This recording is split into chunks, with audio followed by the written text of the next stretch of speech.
When we went, we bought the big hammers, like I explained, and then we brought the big hammer into the site. And we didn't want to spoil our lawn, so we placed some cartons there and then put the stones on top of them, and we started breaking. My son was so excited about it, and we started breaking the stones like the picture shows.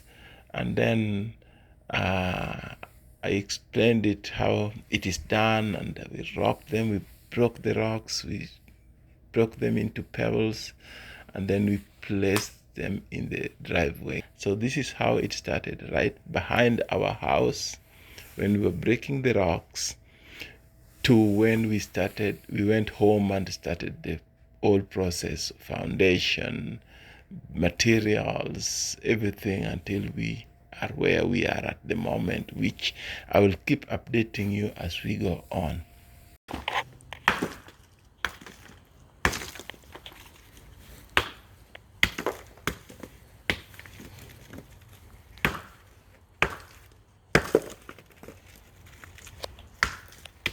This is a master at work.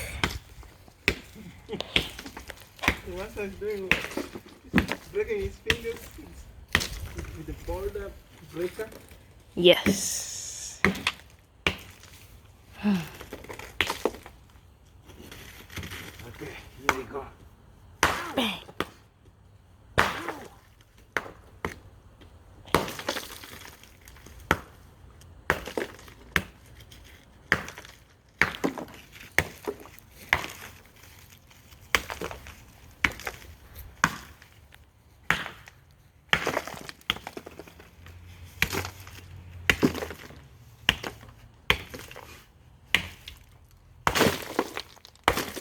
All these rocks, gonna break them, me and TJ. These are the ones we've broken already. Some we've already taken up there. And now we are heading to breaking them all. We're getting closer to finishing them. Then we'll transfer them to the driveway.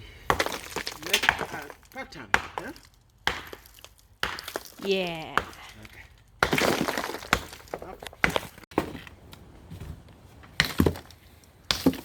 That is TJ, the rock breaker. The rock buster. He's busting the rocks, changing them in from rocks to pedals and sand. One hit on the head of the rock is powdered. That's how he does it, African way. This is a tough one. I'm gonna try and split it, maybe. Good job. That's now you know the science of how the rocks sand. You're doing it called mechanical way, but normally the sand comes from the rocks in a sedimentation way through agents of erosion, like that. Floods, when water is flowing through the rocks, the small rocks hits the other rocks and they become sand. So this is how we use the pebbles after breaking them. We use them for making our driveway like this, and all the way we had enough stones. We mixed with a little bit from the shop, but most of it we got from our backyard. These are the stones that we recycled from the backyard in our garden where we did the garden. So all these stones were so useful. We recycle them, and that's how they came out in our driveway. So I'm excited how we transformed those stones that we were supposed to throw away into a useful course. Yes, so that's how it happened. After the breaking of the rocks, we went home And today, this day here was the groundbreaking day. So there was we had the materials down already, and materials were waiting for the groundbreaking. So we called the church. They came, and the brothers and the sister and the community people came, and we started we prayed, and we broke the ground, and we started the foundation. So this is the foundation that was dug. We dug it so quickly, took like 3-4 days. We did this foundation, materials were down, and then the technicians started laying the foundation by starting to put the columns and the pillars. Like that one is a corner called a pillar. So that's gonna be erected right from the ground. That's how it was made. They made different posts, the corner posts, and made it in the midline. And then we placed the wires. Those are very tough wires. We used Y 16, 12, and 10, 16, 12, and 10, which were very expensive. I didn't know that they were gonna be that expensive, but since we had already started, we said maybe we shall just take the bull by the horns. So here we were. There are so many people here on the site who are working, ready to work. The one in the blue shirt was an engineer. He's the one who was the engineer of this place. So the first day was digging and then laying of the foundation. Came the second day, and here we are. I think this was like the third, fourth day. We had already started the foundation and laying the stones and the rocks, big one, boulders down, put them together with the cement to make a good, strong foundation. This is how it went all along, and it was a messy area, chaotic area. Everything was everywhere, but the engineer knew what he was doing, so he organized the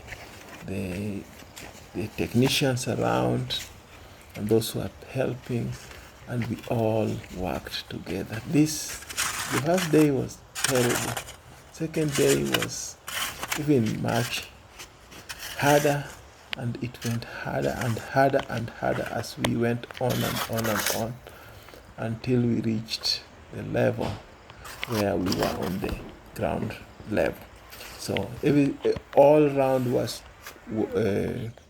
the all-round foundation was supposed to be brought up into the level of the ground. Some parts were very deep, and they had to be raised up so high, especially the lower part, the lower gradient, where towards the river, the foundation was very high, like 8 foot high, which was the highest, and I was already feeling the pain of backing off all of filling the space in the foundation. That is where the rooms were supposed to be. Filling them with the dirt, or we call them the gravel, or soil, to come to the level of the ground. That was the hardest. First of all, we thought of bringing the stones, and this would need a lot of lorries, or the tractors of lorries to fill to the level of 8 feet. So we decided to bring lorries of sand, of soil, gravel, maram, called them maram. We brought so many of them, I can't even count. I could not even count. I don't know how many, but it was like about 50 and they were so expensive. One was like 8,000. So anyway, that's another story for another day. But this is how the stones were being shaped into the sizes that we needed, and that's the place where we lay them down as we measure them, and we measure how many feet they had made, and we pay them on daily basis. These guys were not joking. They were paid on daily basis. So they come in the morning, you supervise them, make sure they shape the stones the way you want, measure them, and you pay them. If you don't, they don't come the following day. So this is how we wanted them to be shaped.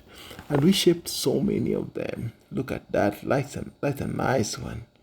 And there's another long one that was so beautiful. It is coming in the line here. You'll see it. Yes. See, all this, they had to be shaped. After we brought them all the way from Narok, Rift Valley, to Nyanza, it was a lot of money that we had to spend going there to the quarry, get those stones, bring them in the site here, and shape them this way. That was shaping them was also another cost. Anyway, we did it. We had this area for water storage. We had the foundation all round, fixed, good, well laid, measured to the point. Then we started backing the inside with the soil. And that took a long time to fill up and shake them or vibrate it. We used a compactor, which is another machine that you bring, and it vibrates the soil to be in the space. You pour the water, vibrate it, compact it so that it goes to every joint, that when you put the foundation there will be no any valley or sinking sand. So we did that, poured more water, it rained on them until it was good. So these are some of the more stones that we shaped. They were carved the way they were needed, and there we go. Here we have the foundation, stones laid. Everything was going on well here, and we made a makeshift toilet around the corner there, a pit latrine I call it, and it was serving well because there are so many people who are working on this site every day. I kept thinking about how we could do it but better, but that there was no any other way we could do it. So this is another day. We came to the site, and I wanted to show you the vegetation around here and how they were blending with the site, with the materials around hanging there. We had to have somebody to take care of these things, to make sure that none of them leaves the site, because if you don't, that's a line. Somebody has shaped the stones. Yeah, they were shaping them and leaving that way. In the evening, you come and you measure how many feet somebody has made. We have around 8 guys who are shaping these stones, and everybody, each one of them had a line where we had to measure how many were made. Yeah, look like it's already ready for the wall. Yeah, so the ones down are the ones that are shaped. The ones that were up are the ones that need to be shaped. So they had a lot of work here to do. Every day, everything was, every day, everybody was busy. Yeah, so we had to fill this area up to the level of the ground, up to the level of the foundation up. And this took a lot of soil. Yeah, up here, this is where the balconies are gonna be, the round balcony. They'll be up here in front and another one on the back. So as we were preparing the foundation here, we were ready also to start fixing the foundation for the for the for the balconies, the round balcony. Yes, so all that went round the work. This place was a busy place. Yeah, this is a busy place that we, any day we were resting was like on a Sabbath day. We rested, and then after the Sabbath day we were there again. And in between we had to water this area because we have to cure the foundation. We have to pour water inside and outside on the foundation so that the dry well. Yeah, you see this long shaved stone. That was one of the best ones I saw there. Look at that long one. And they appear so nicely on the wall. If you look at the wall, you see how long and along the wall, how long they look nice, shaped well. Yeah, so the job went on like this. The foundation was ready, and this is how we started this job. And after that, things went progressively upwards. Every day was a working day. So we kept on working like this until I left. I came back, worked hard again, and made sure that I had to make sure that everything was going on, because all this was money. But we did it by the grace of God. God gave us the energy. Yeah, this corner was the highest. This is 8 feet from the ground. It looks shallow, but it's a very high one. Yes, then we dug also this is called septic tank. So this is septic tank is where all the dirty water from the toilet inside will be brought here, and they would sink down here, and they get biodegradably processed, and then they sublime into the soil. Anyway, this is how it all started. This is how we started the foundation of the house that you will see in future as we watch this video. Anyway, I thank you so much for watching. Keep subscribing and share